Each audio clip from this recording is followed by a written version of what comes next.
పహల్గాంలో నరమేధం సృష్టించిన ఉగ్రవాదుల కోసం వేట కొనసాగుతోంది. పహల్గాం అటవీ ప్రాంతంలో 54 రహదారుల్లో టెర్రరిస్టుల కోసం భద్రతా బలగాలు కూంబింగ్ నిర్వహిస్తున్నాయి.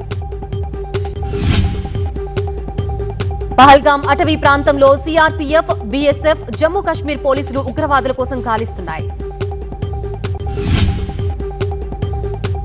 జమ్మూ కాశ్మీర్లో ఉగ్రవేట కొనసాగుతోంది. పూంచ్ జిల్లాల్లో ఉగ్రకుట్ర భగ్నం చేశాయి బలగాలు. సూరాన్ కోట్ అడవుల్లో ఉగ్రవాద స్థావరం గుర్తించారు. 5 ఐఈడీలు, కమ్యూనికేషన్ పరికరాలు స్వాధీనం చేసుకున్నాయి భద్రతా బలగాలు. కశ్మీర్ అడవుల్లో ఉగ్రవాదుల కోసం సెర్చ్ ఆపరేషన్ కొనసాగుతోంది. పాక్ దుస్సాహసం చేసే అవకాశాలున్నట్లు భద్రతా వర్గాలు భావిస్తున్నాయి. జమ్మూ కాశ్మీర్ జైళ్లపై దాడులు చేయవచ్చని ఇంటెలిజెన్స్ వర్గాలు సమాచారం ఇచ్చాయి. దీంతో జమ్మూ కాశ్మీర్ అంతటా హై అలర్ట్ కనిపిస్తోంది.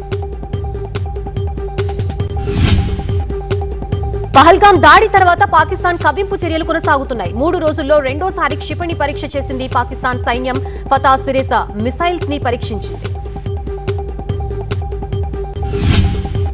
150 కిలోమీటర్లలో ఉన్న లక్ష్యాల్ని ఫతా క్షిపణి ఛేదిస్తోంది. 2 రోజుల క్రితమే అబ్దాలీ క్షిపణి పరీక్షని చేసింది పాక్ సైన్యం. ఆర్మీ అధికారులు ఈ క్షిపణి ప్రయోగాన్ని వీక్షించారు. కమాండో తరహా శిక్షణ పొందారు పహల్గాం దాడి ఉగ్రవాదులు. పాకిస్తాన్ కి చెందిన స్పెషల్ సర్వీసెస్ కమాండోస్ ట్రైనింగ్ ఇచ్చారు. జమ్మూ కాశ్మీర్ జైళ్లలో ఉన్న లష్కరే ఉగ్రవాద ఖైదీల నుంచి ఈ కీలక సమాచారం రాబట్టారు ఎన్ఐఏ అధికారులు. కశ్మీర్ లోయలో విదేశీ ఉగ్ర బృందాలకి నాయకత్వం వహించే కమాండోలున్నాయి. గగన్గిర్, గాందర్బల్, బూటాపత్రి దాడుల్లో 11 మందిని హతమార్చడంతో కమాండోలదే కీలక పాత్ర అని తేలింది.